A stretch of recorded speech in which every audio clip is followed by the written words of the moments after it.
An idea that you hear all the time, and that is that you got to write things down.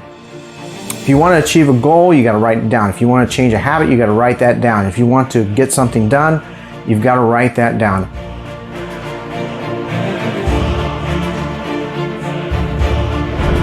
They created something that all of us can create. They created a life of passion because they created a life with a mission.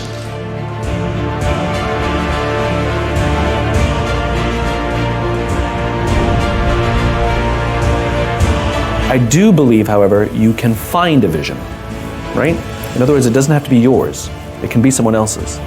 We found Martin Luther King.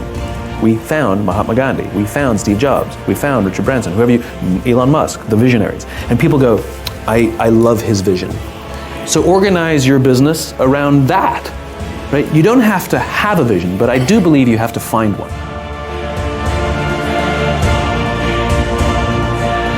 Have you ever heard the saying, how do you eat an elephant? And the answer is, one bite at a time. Well, the same expression applies to goal setting. To achieve a large, substantial goal, you must break it into smaller goals or smaller pieces. Just as you can't eat an elephant in one bite, you can't achieve an enormous goal in one step. So if we go into the future, into 5 years from now, and we start to lay out where we want to be in 5 years' time, weirdly, this actually helps us relax because it makes us realize that we've got more time than we think. We often overestimate what we can do in a year, but we underestimate what we can do in 5 years.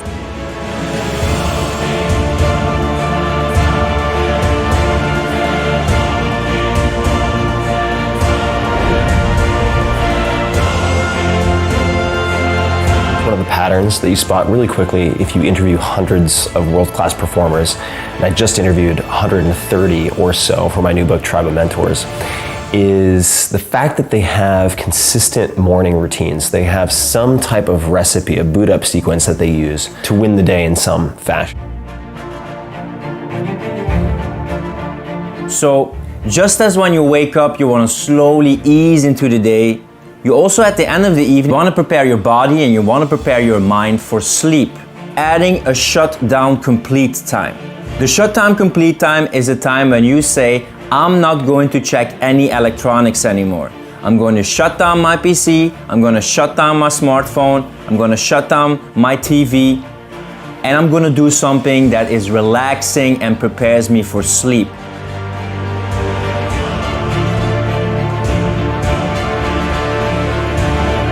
Now that you've mapped out your big picture goals, put them in your phone, on your computer, on your wall, put them where you will read them daily because you want to constantly be reminded of where you're headed, where you're going. So your big picture goals are essentially your compass in life. They help you steer yourself in the right direction so that you don't veer off your path for too long. Sometimes if we don't have those big picture goals and dreams in mind, we end up just settling in another direction or we get lost, and you know what I mean? So you want to focus on what you want out of life and make sure you're taking small steps in that direction.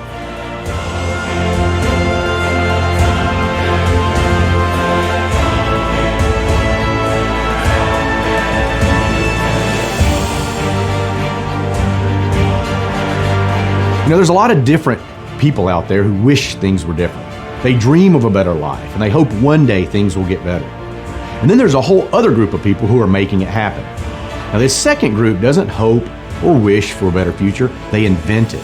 They figure out what they truly want and they go get it. They don't sit around making excuses, waiting for things to get better, they make them better. So many times I hear people say, oh, I'm too old to learn that. You know, it's too late for me. And so today my goal is to convince you that you're never too old, that it's never too late. And actually learning is one of the greatest resets I think that we have that we don't use enough.